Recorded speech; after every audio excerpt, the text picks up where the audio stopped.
It's our last week of classes, and we're going to have a final exam a week from today, and it's going to be up here in this room because of that loud clankiness that the heater was making down in our old room. And so we'll meet here and on today and on Thursday and next Tuesday. And our final exam does start at 8 a.m. It's the same style of exam, so you took the other ones in an hour and a half, so you'll have plenty of time. I'm not in any hurry to leave, so come on in here. If you have to get up a little bit late or get in traffic, just come in here, and when you get here, if it's after 8, the other students are already working on their exams, just quietly come in and go to the bathroom and stuff like that, and settle down, and then take the exam. And that's that. It's going to cover the whole course. There'll be some emphasis on the little bit of material that we are covering, but this material is really important. So it's not a ton of material. It's really important. And you saw how on the second exam I just said, do that neural crest drawing assignment. Well, so today you have do this vertebrate limb drawing assignment, and based on a video, and so send me pictures sometime today, and that's our last assignment of the semester. And that's how our arms and limbs formed, and the arms and limbs of every vertebrate alive today, and we can expect any vertebrate that ever lived. So you're making a drawing of a dinosaur's limb development, early limb development. And we're just after the phylotypic stage, so there are vertebrates that have no limbs. So the limbs are not part of the phylotypic stage. That's after the phylotypic stage where the vertebrates start to look very different from each other. And one way is we have kind of basically the same sets of organs in all vertebrates, but the organs and or limbs or not are quite different. So we go to that vertebrate phylotypic stage, and then we see this diversification. And what's going on there is just an indication of the history of embryogenesis. Not the history of, there were fish and amphibians and reptiles, but rather the history of the ancestral embryogenesis. So the last common ancestor between us and fish, and we had that common phylotypic stage, and that it's understood that the last common ancestor did, and then over evolutionary time, hundreds of millions of years, after that we get this big diversification of vertebrates. And how did that happen? And the answer is, developmental biology, evolution of development. The big diversity, the reason that vertebrates don't look like a really puny little, really wimpy minnow is because of evolution of development and fitting into all the diverse ecological niches that are found on the planet, like that, And so, it's just hard to express how significant, each of these drawing assignments are that we're doing, because it's just introducing just a giant piece of the history of life on Earth. And it's just fantastic. And it's great to try to grab hold of this new understanding that humanity never had before, and be one of the kind of privileged few that's already appreciating just how gigantic our understanding is of life on Earth today and the history of life on Earth over hundreds of millions of years. So that's due today. Then we're covering this one last chapter about the nervous system. We're going to talk about that, keep talking about that today. And on Thursday, we'll loop back and go over that limb drawing assignment. Everybody will have done it, so we can kind of chat through that. So bring questions about that, questions about the new material that we're covering, and then also we'll have time to talk about other stuff you have. Then I'll be around to answer emails over the weekend and stuff like that. And Monday, we could meet on Monday and go over stuff. That'd be fabulous. I'm gonna be around here. I don't think I have anything on my schedule on Monday, and we'll take the exam on Tuesday. And keep your eyes open, because I might, there might be questions over the weekend where it's like, everybody should hear this, a student asked a question, and I should answer everybody. So I might post a bright space announcement, where I'm just, clarifying or explaining something, not new material, but just helping everybody to understand what's going on, like that. And so, just be aware of that. Then after that, it'll take me a couple of days to grade the exams, and so my goal would be like Thursday or Friday to get final grades posted. If you have any assignments, that you didn't do over the semester, get those in by the time, I'm going to be, finalizing final grades. And then when I post them, they're immediately available to you. And then follow up, with questions. You can certainly get your final exam. That's, great. See how you did on that, stuff like that. Questions, confusion, stuff like that. Just let me know. Okay. So where we're at is, again, we're talking about the development of the nervous system. And it's a big surprise because we're talking about our big brain and the nervous system of every other animal on our planet. And we talked last time about it. It turns out that in developmental biology, when you get down to the molecular cellular level, it's all kind of the same.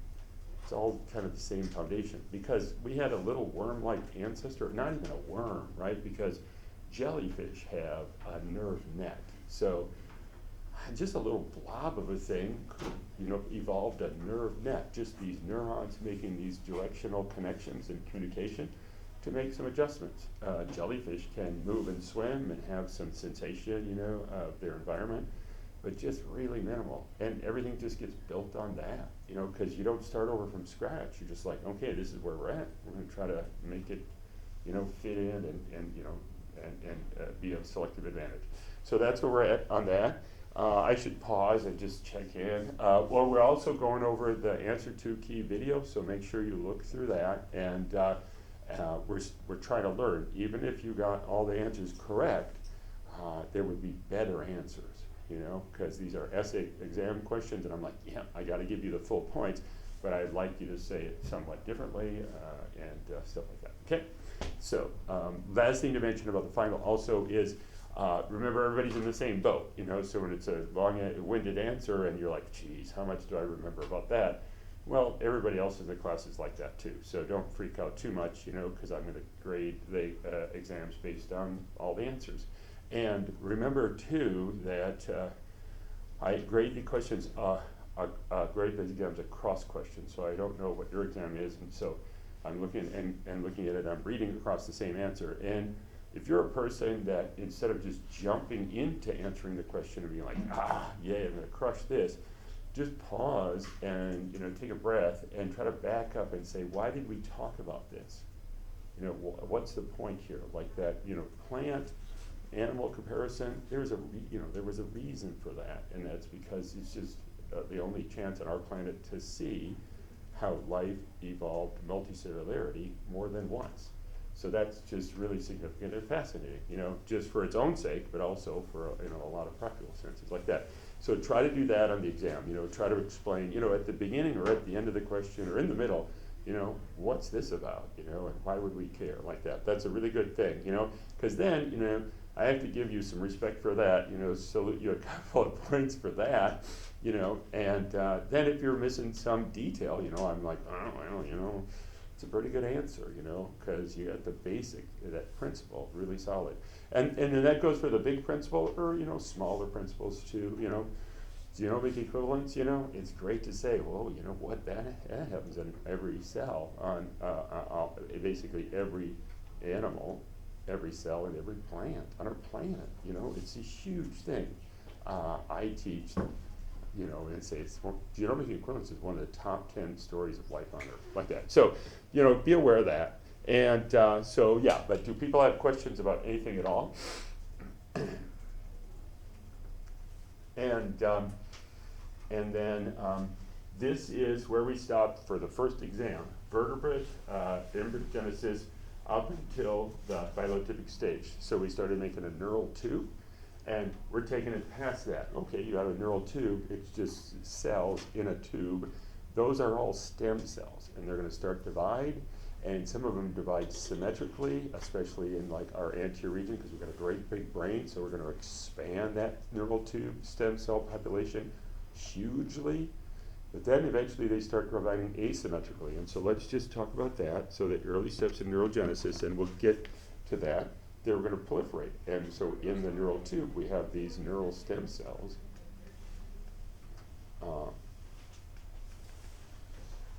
And they can divide symmetrically, in certain settings, especially in really big mammalian nervous systems.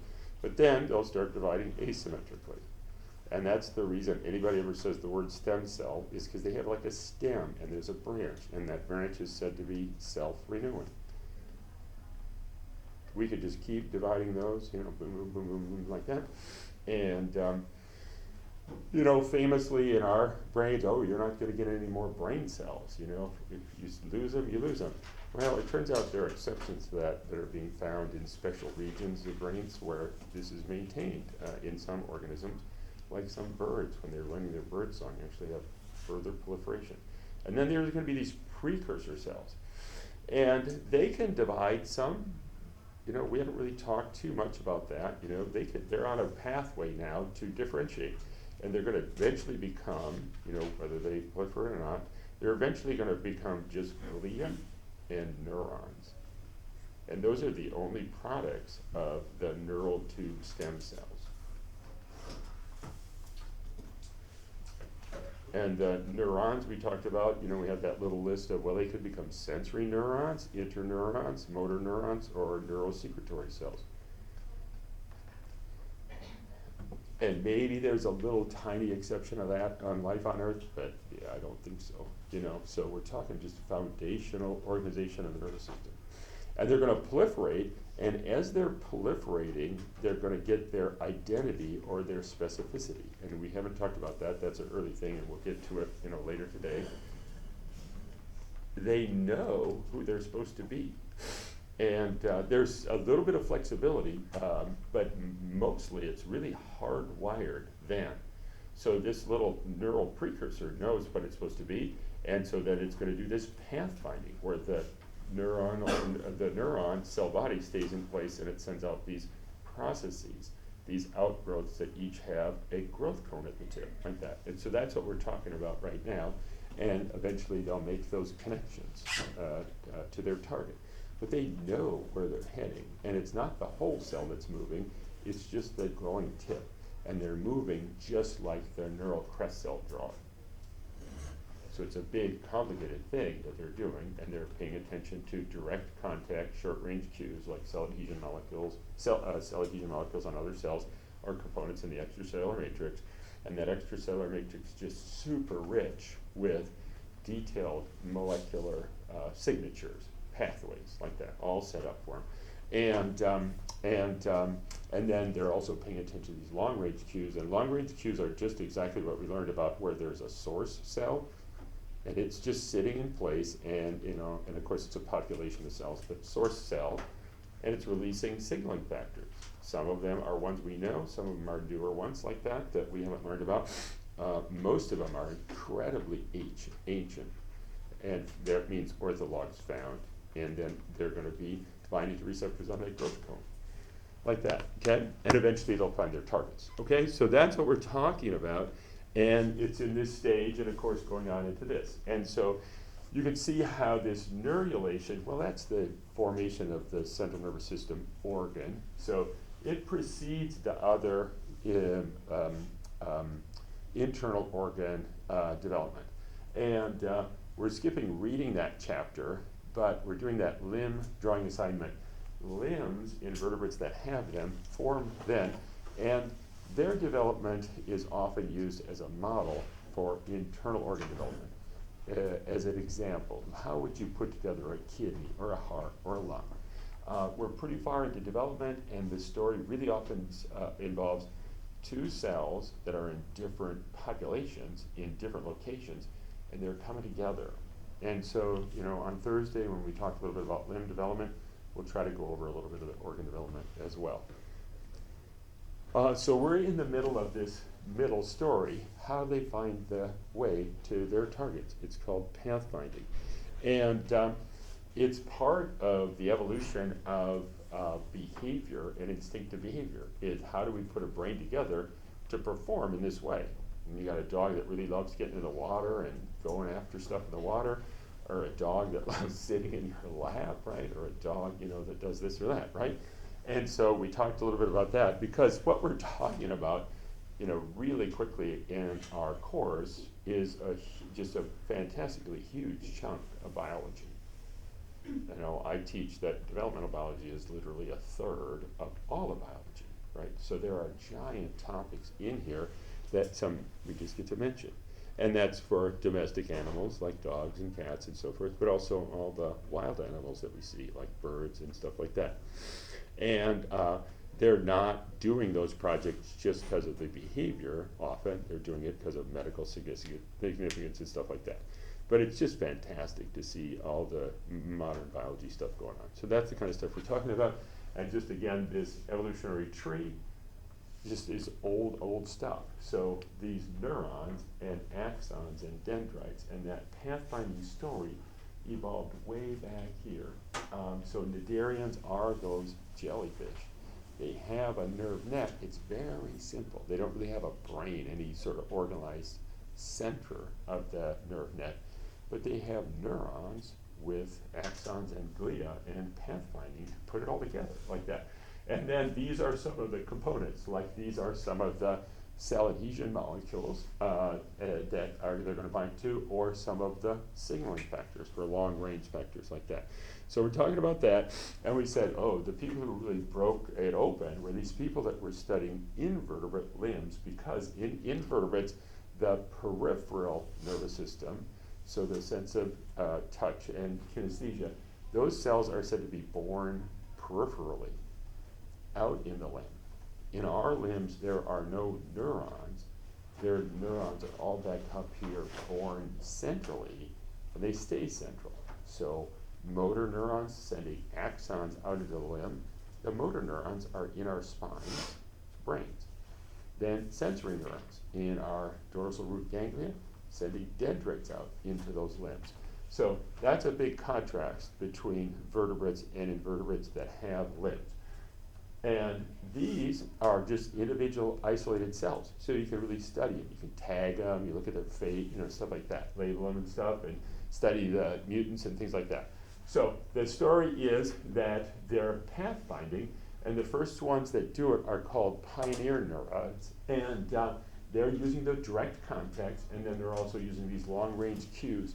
And the source cells that make those secreted signaling factor long-range cues for this chemotaxis of the nerve growth cone, those are called guidepost cells. So that's just a term that came up there. And we have guidepost cells in our body too. And they're not part of the nervous system necessarily. They could be a myoblast or a chondroblast. And part of their development is to play a role in guiding. And so the pioneers find the path initially. And we're talking about here in the periphery, but scientists have found that the same is true for our peripheral nervous system, is that we have those dendrites growing out, and they use guidepost cells in our limbs and in our body, and also in the central nervous system. The axons and dendrites in the central nervous system use these guidepost cells. They're really only called guidepost cells when they're out in the periphery. When they're in the central nervous system, the guidepost cells are all glia, and they have certain names. And we'll get to a little bit of that. So here's just that growth cone pathfinding. So filopodia, lamellipodia going out in a directed way.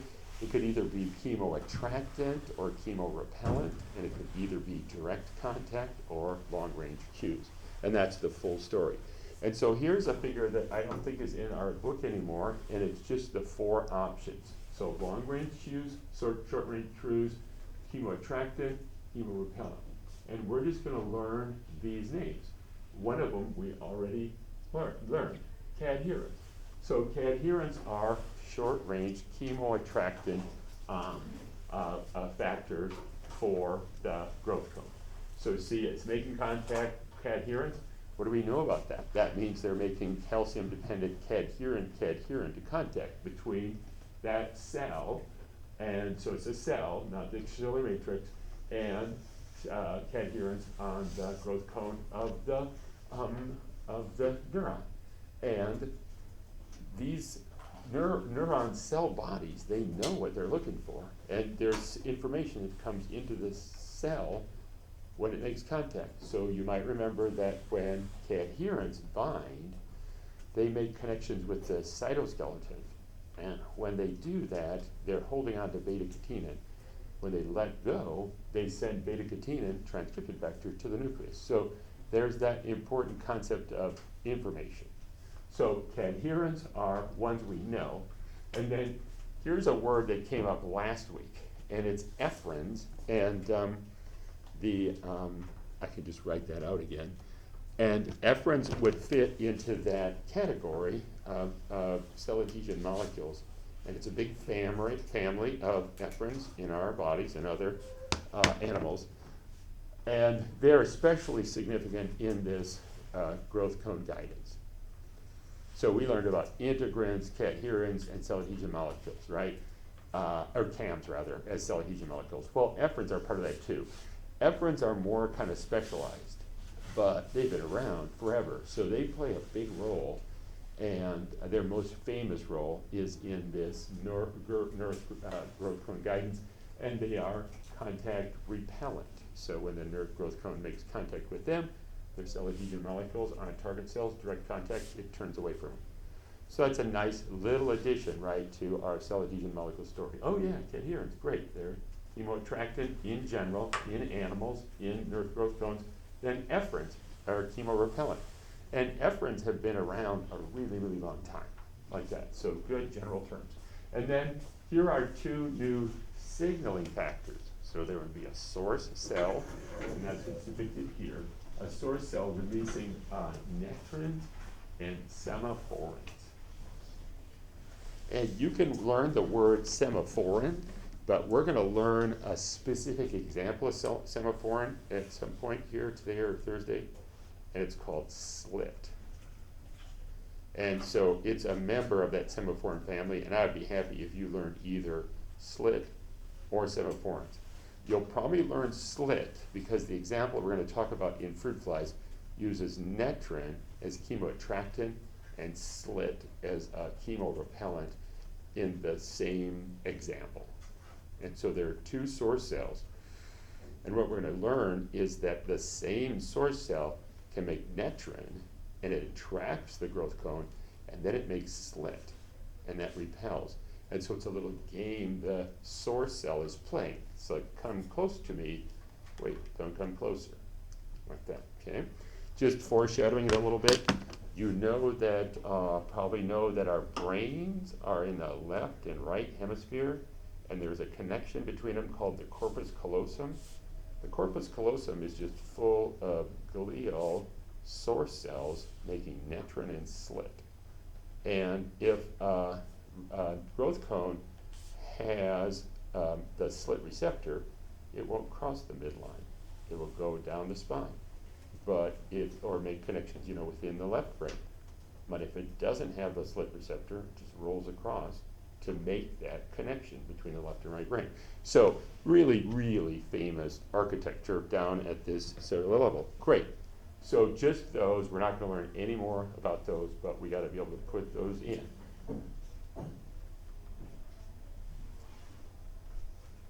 And this is an example where the neural crest cell drawing, well, it didn't necessarily use these, probably doesn't use ephren very much. These are especially significant, famous in the growth cone guidance. The people who figured it out first were fruit fly people, because they were able to take the limb pioneer neuron experiments that were done in grasshoppers and say, let's do a genetic analysis of that pioneer neuron growth cone and guide those cells in a fruit fly. Harder to do because they're little and stupid and stuff like that, but just go, go, go. Okay? So that's about this thing we call pathfinding. The axon and dendrites do this process outgrowth using those growth cones to find their targets. And so in big biology now, there's nothing you have to learn in the next couple of slides except for the scale of it. So they took those tools in the periphery and the limb, and they moved into the central nervous system and just mapped the whole nervous system in a little organism like a fruit fly. All the connections. And they can see where the cells came from and how they found their targets. And so there's a lot of writing about that because, like, who cares? A fruit fly brain, it's one of those things where if you told, you walk down to the old port and you said, hey, we really know how a fruit fly brain is wired up, somebody would beat you up, I hope, right? Because they're like, I'm a taxpayer, and I've had some beers, and I come to the old port to fight. I don't know if people still do that. It used to be a famous thing when I moved in here. It's like, go get drunk in the old port and fight. Like final exam week, And so here's just some images of that. So they're just using high-tech imaging with different GFP tags and other kind of fluorescent tags, like similar to what we learned about, to tag these cells in just a remarkable variety of ways. There's a method called confetti, and confetti involves a stem cell, and every time the stem cell divides, it changes the glowing color that it's making. So you just get this kaleidoscope of colored products, And so we've learned about the foundation of all this work. And they're looking at the connection between the motor neurons and the interneurons and all their targets and stuff like that, okay? So in humans, harder to do, but of course people have done a lot in mice, and nobody's ever gonna, likely to ever map all the wiring in a mouse brain, but they see the principles, organizational principles, and something that's relatively new in biology and developmental biology is that now, and I mentioned this once early in our course, now people take stem cells, and you remember this goes back to where we talked about how you could take a kidney and remove all the cells, and if you put stem cells in it, it would just repopulate that extracellular matrix and make a nice kidney. If you don't have that extracellular matrix information, most of the time when you take stem cells in a dish and you ask them to differentiate, they just turn into kind of a blob. Even if it's a satellite stem cell precursor and if you make muscle, you could see that in a dish, the satellite stem cell will make the muscle proteins, but it really does not organize into a nice long fiber. It does some little twitching like that. Scientists have figured out more and more how to make little tiny versions of complicated things like kidneys and brains and muscles in a dish. And the size of these organoids is smaller than the period at the end of a sentence. But it's now looking good. Like you can make a kidney with the little nephron filtering unit. And the organoid, the kidney organoid, might only have 10 of those, but it's enough to start really doing experiments. And so there's a lot of work now done in the nervous system in these brain organoids, and including humans, and it gets really weird really fast. Because what's that human brain doing in the dish?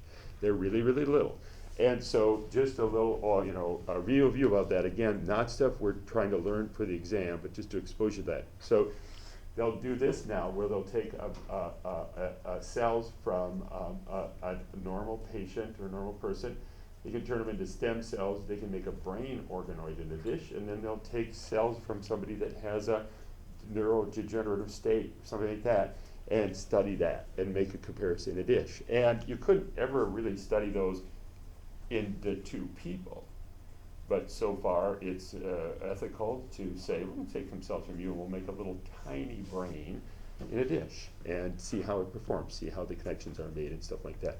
And so just other examples of that, inborn, nervous system disease, and compare that, with another healthy subject or other things like trying to get a handle on Alzheimer's and things like that, okay?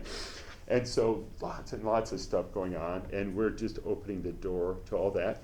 And a lot of times they use these induced pluripotent stem cells. So we can take a cell from you, the patient, turn it into a stem cell, and make a little organoid. We can make you a kidney organoid, maybe someday a full-size kidney. Or we can make you a little brain organoid and see what's going on with a little brain function like that, yep. And so here's an example where I was freaked out, 3 or 4 years ago when this happened. So they've had isolated DNA sequence from Neanderthal ancestors no Neanderthal cells, just the DNA, but they managed to sequence the entire genome of Neanderthal, and they see how it differs from Homo sapiens.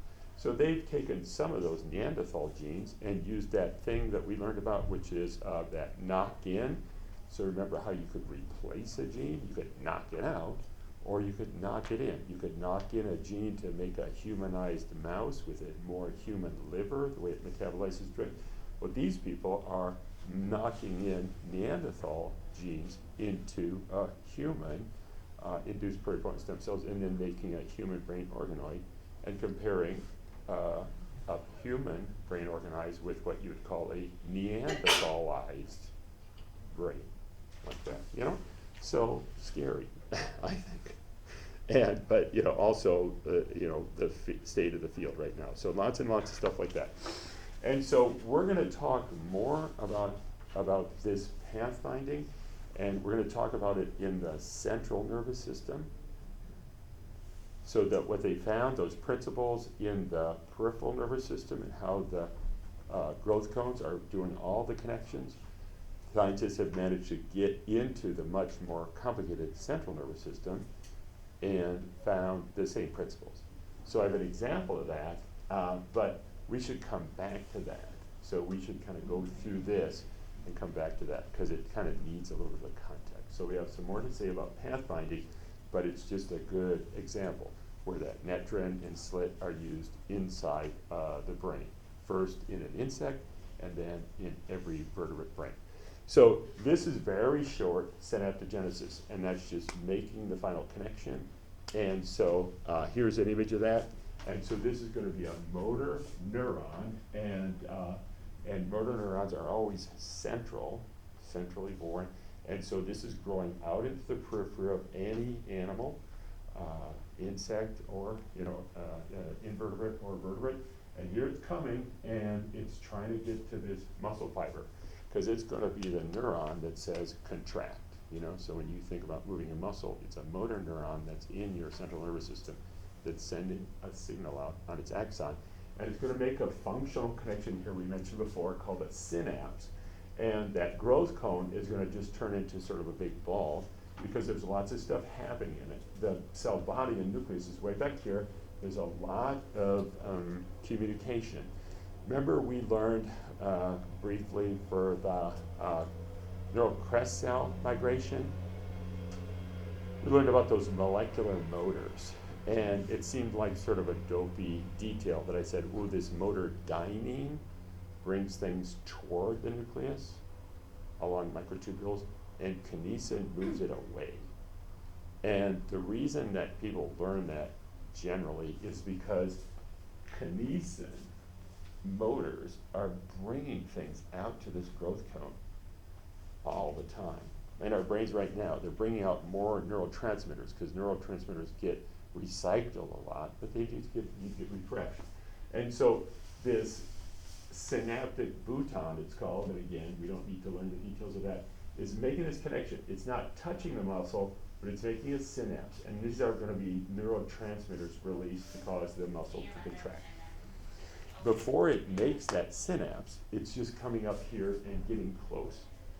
And it's saying, are you my target? Are you my target? And so in this case, both the growth cone, the neuron, and the muscle target are source cells. They're both making signaling factors, and they're having a little feedback loop. Sort of like the anterior cell and the posterior cell, where they're talking back and forth. And it's like a handshake, like that.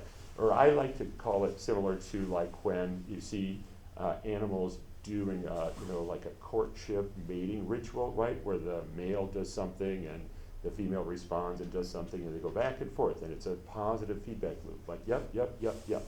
And we're just going to learn one signaling factor that's released in this whole thing, and it's a good one for us to learn just to add to this. During synaptogenesis, the targets very often, like a muscle, will release as a source cell.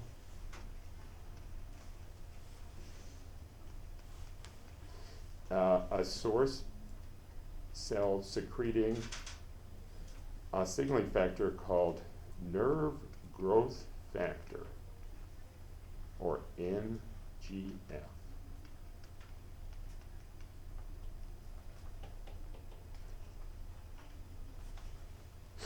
And the growth cone, the neuron, has the NGF receptor. And I say that this is an example of what I just call a happiness factor, or a survival factor. Because the neurons that are going out generally have a limited time to find their target. And if they don't find their target, they go through programmed cell death. And so another principle of the nervous system development is we're going to make extra cells. And we're going to try to find these targets. They're pretty hard to find. And if you fail to find your target, you'll go through programmed cell death. And so that's what this happiness or survival factor is doing. NGF plays this role of helping these cells just stay alive. And saying, yep.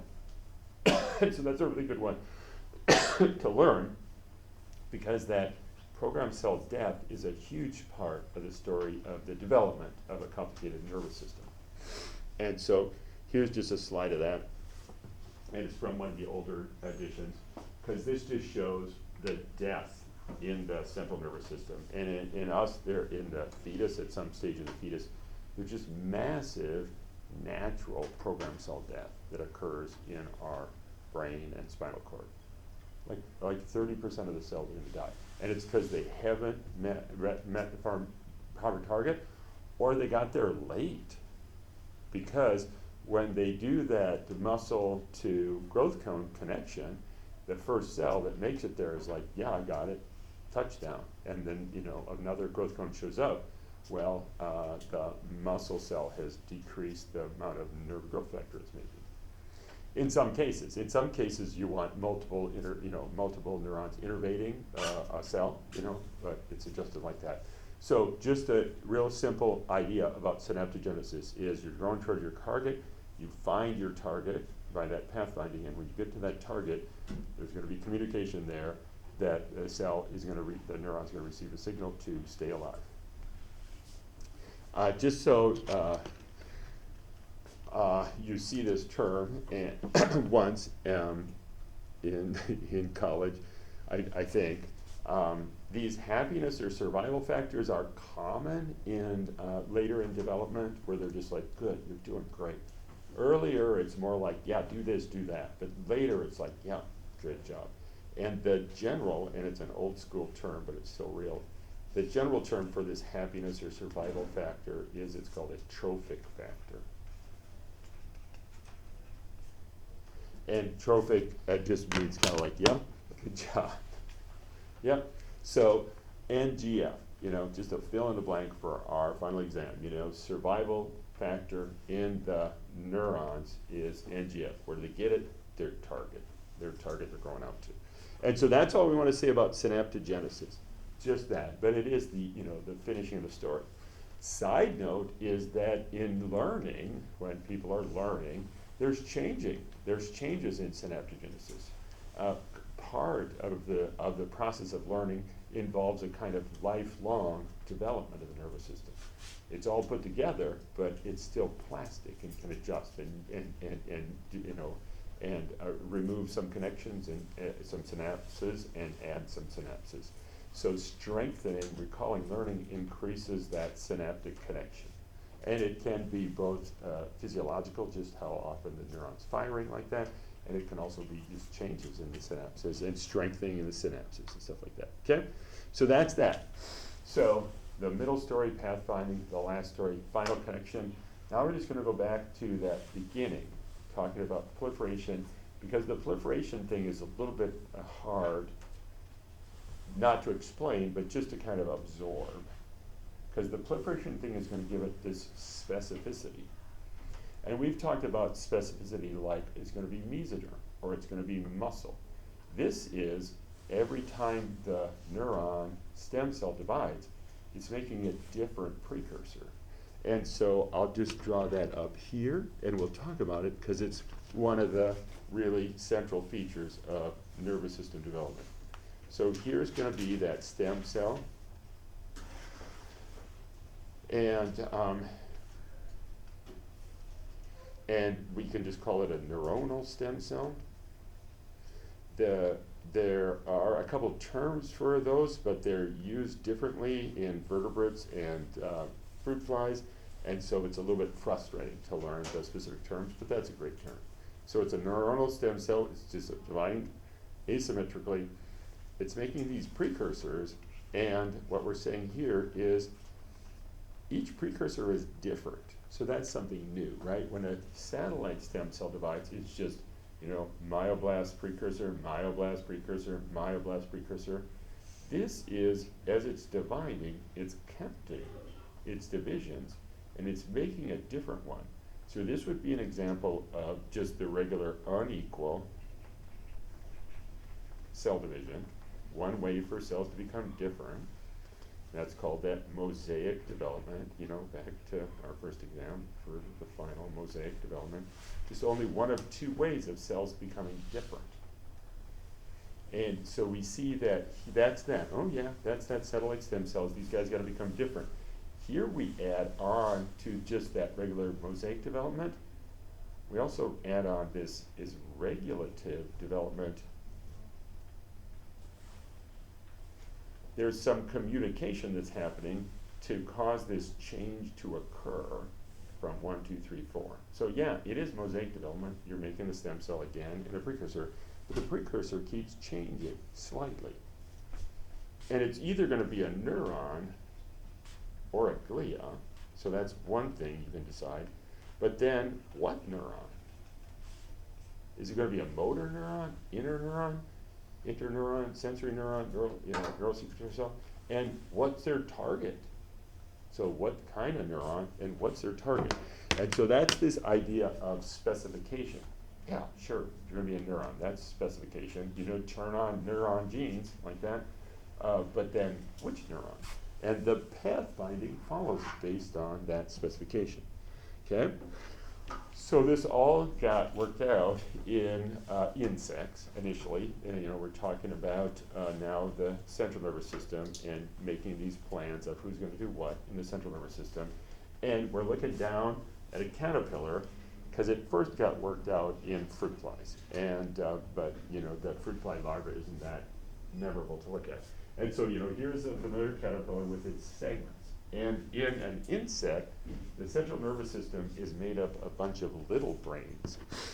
So instead of one central brain at the anterior, it's got these little brains, and they're called ganglia. One is called a ganglion, many are called ganglia, or multiples are called ganglia. Here's just how the nervous system changes to make a butterfly. So that's that metamorphosis of the nervous system. But you can see it's still organized into ganglia, and in a butterfly, the most anterior ganglia, which is officially called the supraesophageal ganglion, is what people call the brain, because it gets really specialized, because the butterfly can see well and, you know, avoid obstacles and fly and stuff like that. So we're just going to be talking about now just an individual ganglion, and that's in one segment. And an individual ganglion in an insect might have 3,000, 4,000 neurons. So we're breaking things down to kind of, let's try to make this simpler, but it's still a lot of stuff going on, you know, because these neurons, neuronal stem cells, are going to make thousands of neurons in glia. Okay? So we're just doing, and we're looking down, like, you know, the caterpillar's crawling on, on the floor, and we're looking down at it, and we're zooming in on just one of those ganglia. Okay? And where they come from, we have to just go back and remind ourselves of this. This is that ventral to dorsal patterning, and we said the most ventral fate is the mesoderm, and that's going to fold in during gastrulation. The ganglia are going to be made from this left stripe and the right stripe of cells. So after gastrulation, the most ventral thing are these two stripes on the tummy. And again, back to this, insects and invertebrates have central nervous system on their ventral side. vertebrates on their dorsal side. So we're down on this ventral side, and when we look down, the ganglia are going to be made by two stripes. And, where's that? I have a slide. Here it is. Here it is. And so this is just one ganglion, and this is showing the neuronal stem cells. And this would be what's called the midline. And then this would be the right stripe and the left stripe. So we're looking down, and the colored balls there, each of those is a neuronal stem cell.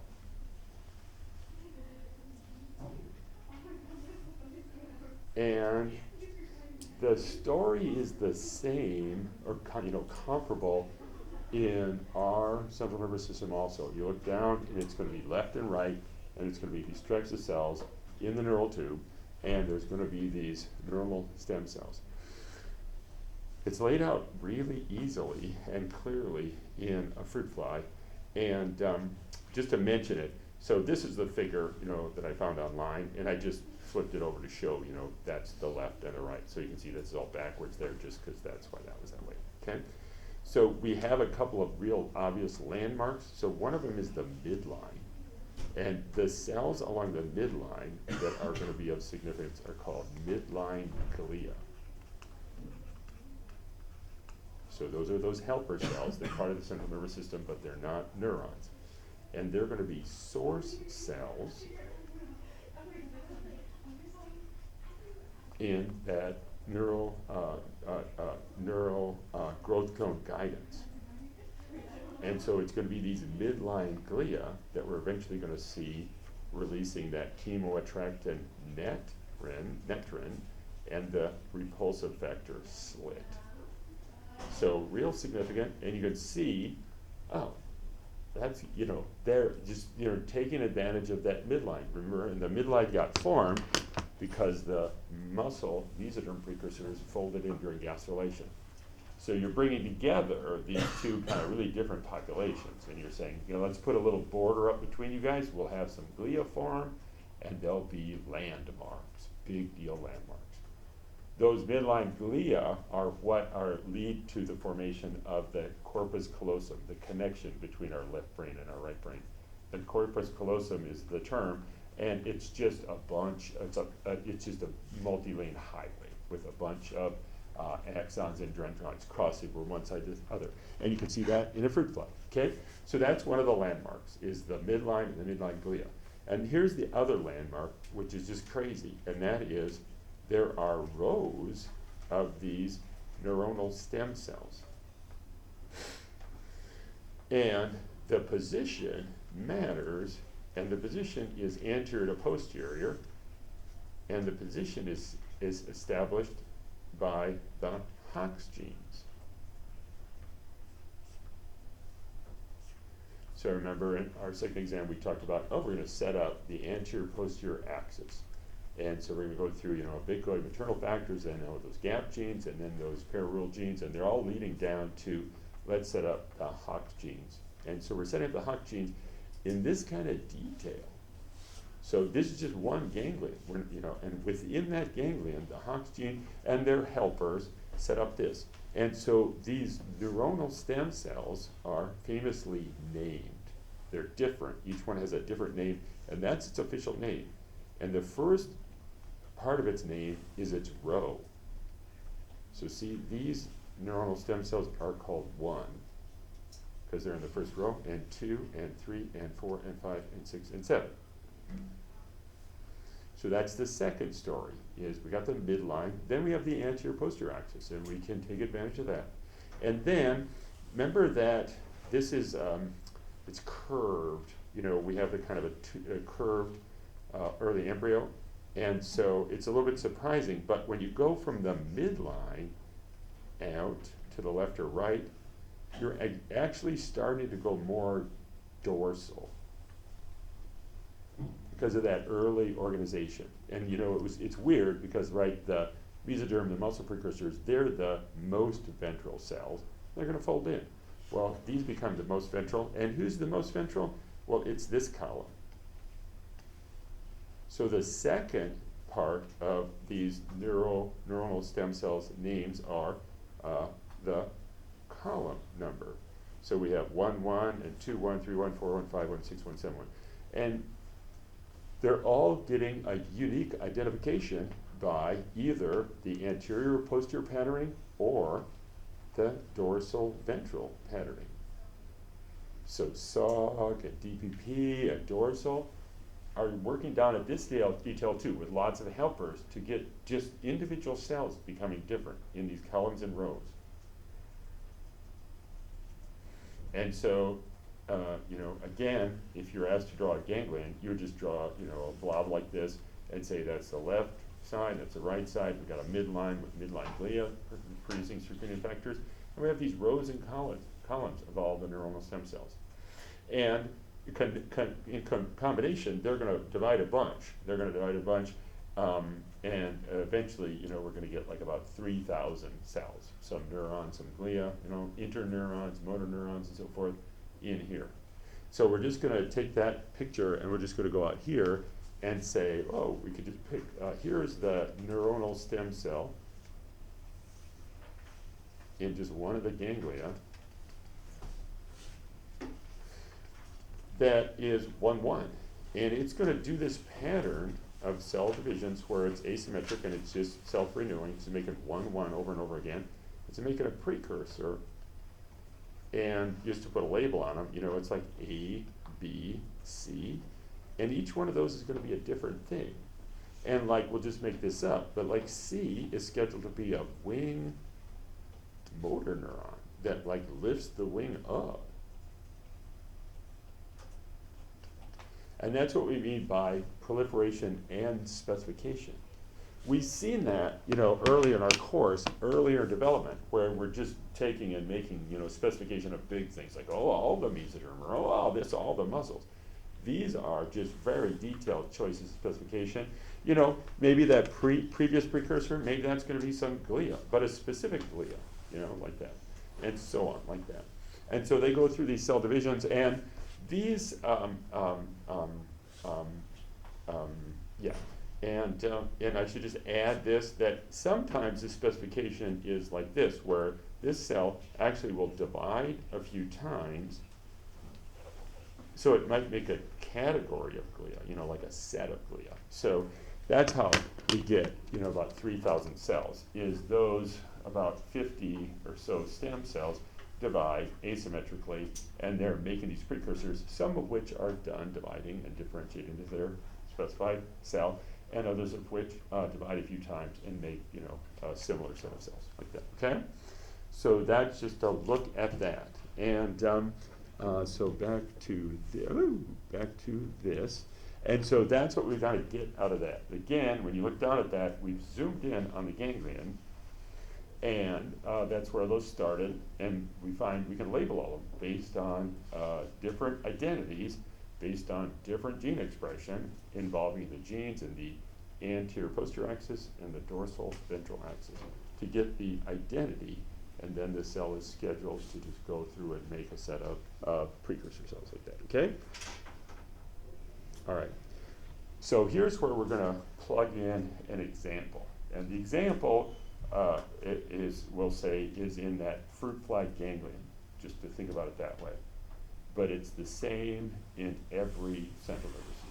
So it's going to be the thing that explains the corpus callosum in us.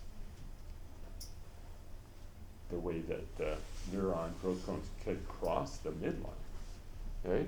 And there's a figure that I made based, like used Photoshop to make based on the book. Oh, where'd that go? Here it is. And so you don't need to scramble too much to write down the details of this, because we're just going to focus on, again, it's similar to a figure that's in your chapter, but it's showing that that's the slit and netrin, so the gray is the midline glia. Okay, so that would be the midline glia, and we're just looking at one side of the ganglion, but it'd be true on both sides. We're just looking at a neuron that's born here, and it has a specific identity. Let's say it's 1, 1, you know, like that, from 1, 1. So let's say 1, 1 divides, and it makes this specific neuron, and this neuron's going to start pathfinding, and it's going to have growth cones. We're just going to pay attention to one growth cone. So here's a growth cone coming out of that neuron, and we're just looking at one side. You know, this is the this is the left side of the ganglion, and the midline glia are making netrin. So the source cell, the midline glia, is making netrin, and that's a chemoattractant. So all the neurons start out by growing toward the midline.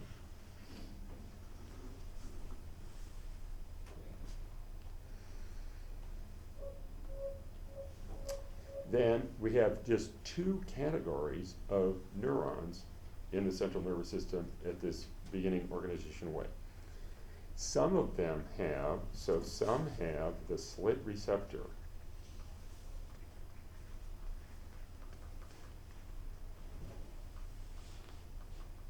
And others don't have it.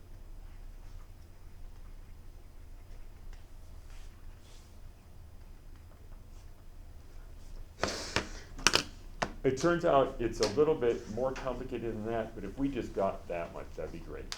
The more complicated is actually that many of them have it, but as they are, the growth cones moving towards the midline, some of them just turn off the receptor.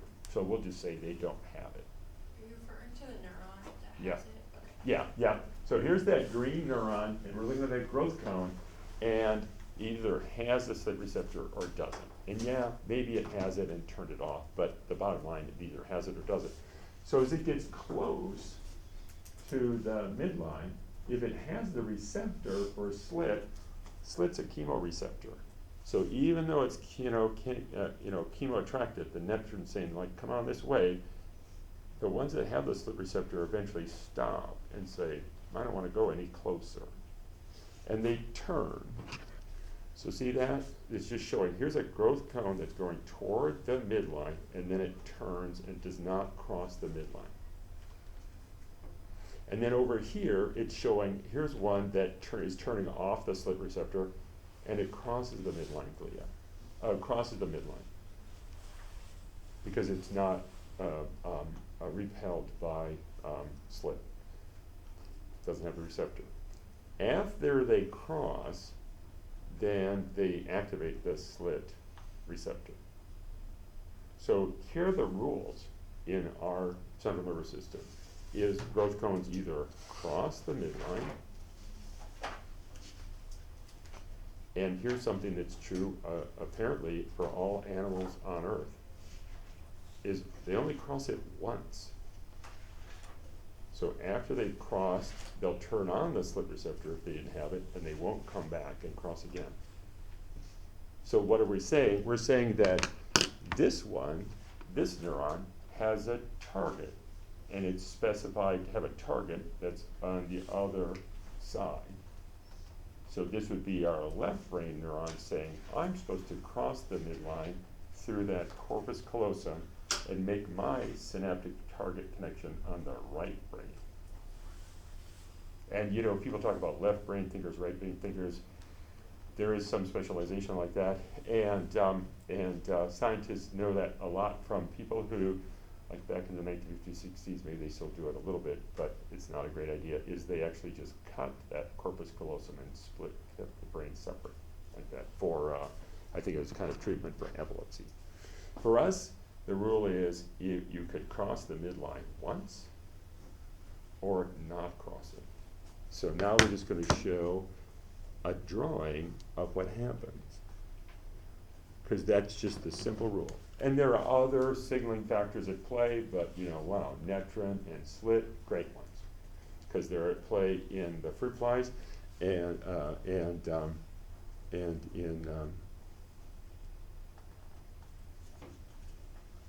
why is it doing that? Huh. Oh, I know. So just as a side note,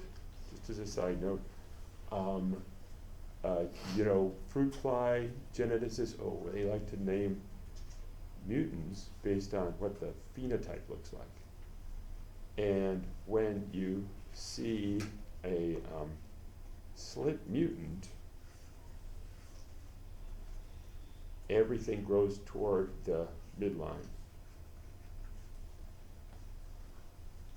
And it doesn't cross it, so it doesn't know what to do. It just wants to be, I want to be by that netrin source. And so you just make everything just go up and down right in the midline. And it looks like a slit. A slit is, you know, like a crack in a door. And so that's why they call it slit, and it might help you remember that.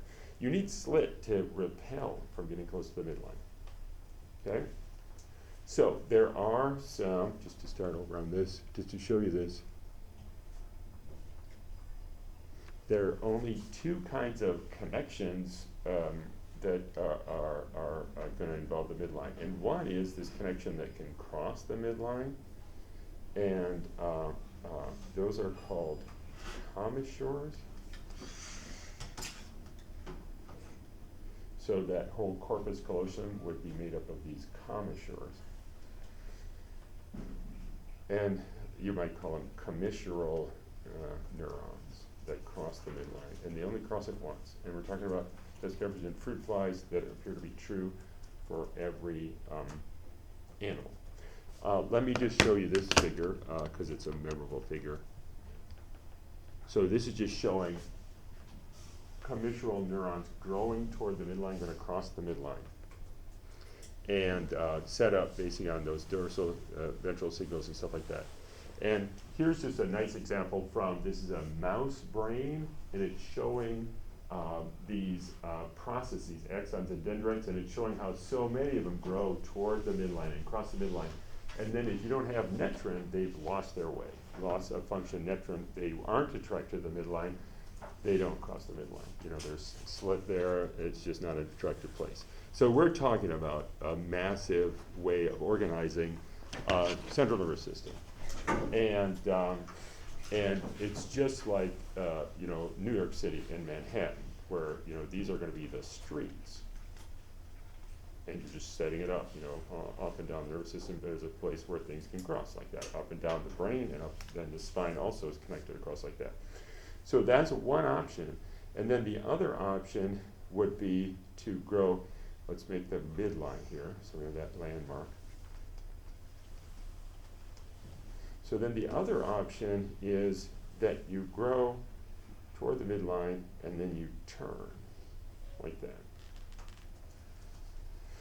And there are different categories where some of them grow close to the midline, but they're very sensitive to slit, so they turn down here like that. And others of them, they don't have much sensitivity to slit, so they go really close to the midline and then turn down. And when you do a cross section, like in our spine, what you see is here's our midline, and in like an adult spine, when you do a cross section, so we'll just turn this into looking at like a cross section of it, what you see is you see these bundles within the spine going up and down. So I draw them all going down, but some turn up to go to the brain. And you see those, and those bundles have a name, and in vertebrates they're called longitudinal,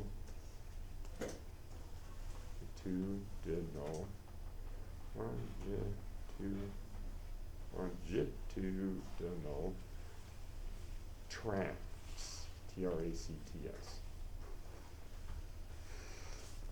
And when they bundle and they're crossing the midline, I think people just still call them like commissural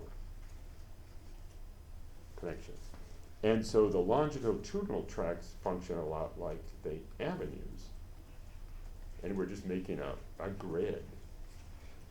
And in the periphery, I talked about how, there'd be a pioneer neuron, and it's finding a way. And then the other neurons often just use that pioneer neuron's outgrowth and just follow right along that.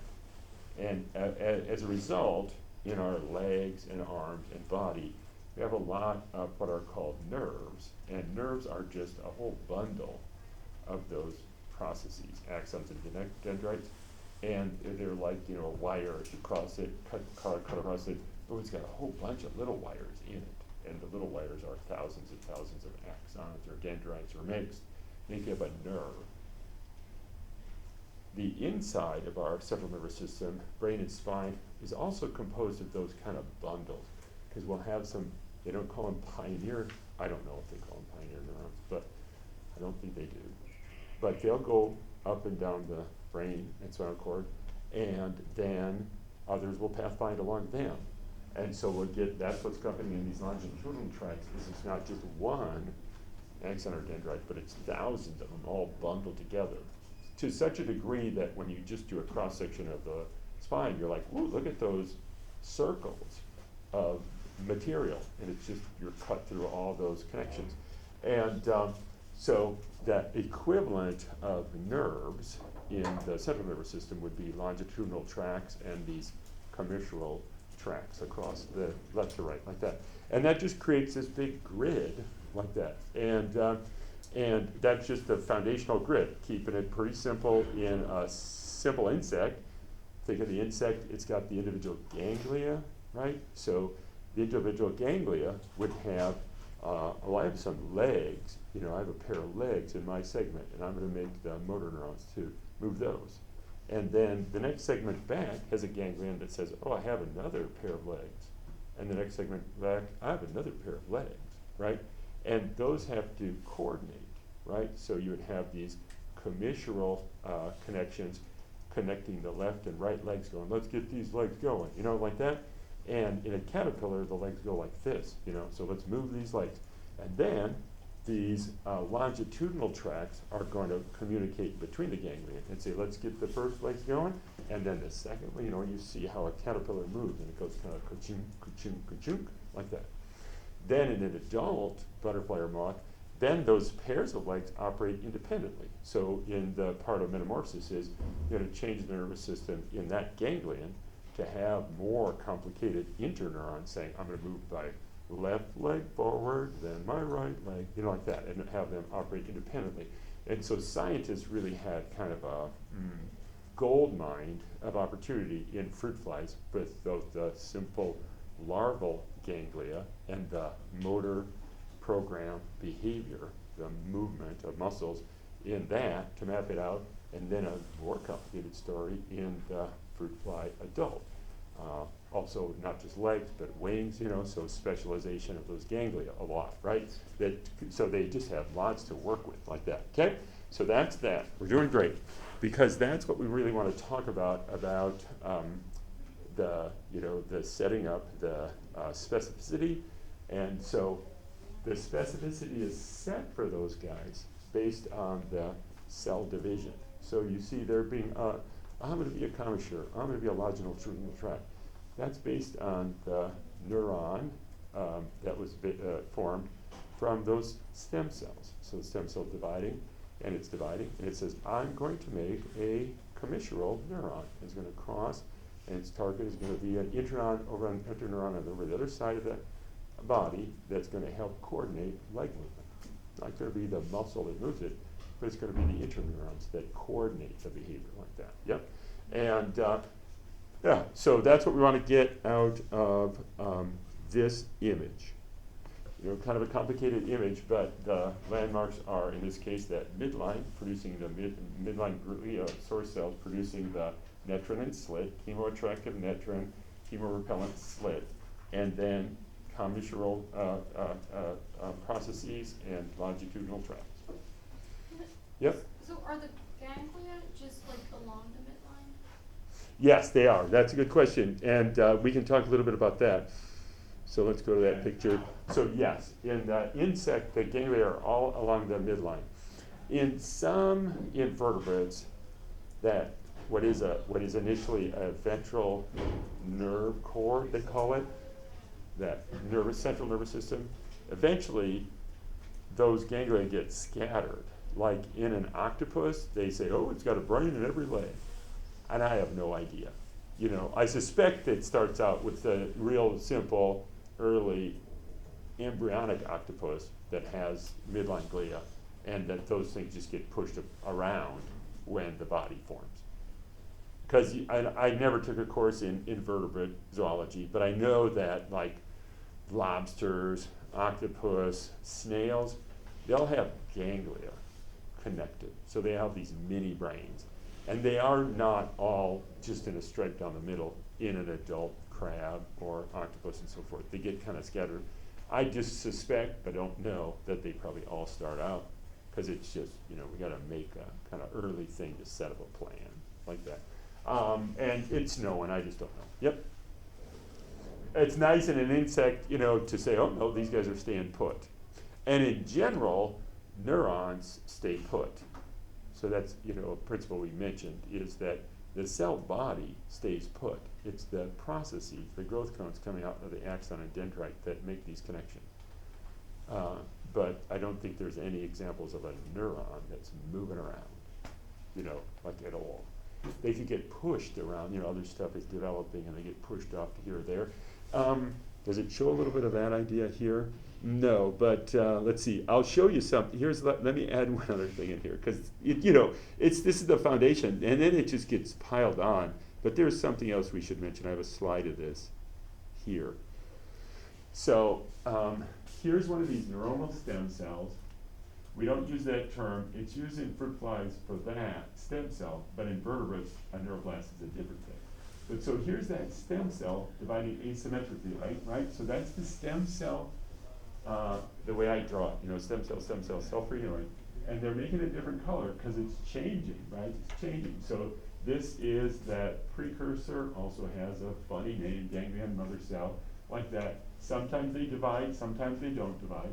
But see how it's making a different precursor, so they just color-code it. That's what it's showing, what we already learned, right? And so this will make you sick, and you probably throw it out the window. Look at who's changing the identity of the neuronal stem cell. So the neuronal stem cell starts expressing hunchback, and then another gap gene called Krupel. And it's actually using some genes that we've heard of. Those are the gap genes. And we've talked some about this in our course, that these toolkit genes, you can use a tool. You can use a screwdriver over and over again to put together a bike or a car or a lawnmower. Just get that screwdriver out. And so that's what things like hunchback are. A gap gene is it shows up at one place and one time in one location, doing a job. And then it shows up again, like that. And the general term for that in evolution is, people say it got recruited. And in this case, it's that cascade of gene expression that we learned about in the early embryo of fruit flies, the very, very early embryos that set up the anterior posterior axis.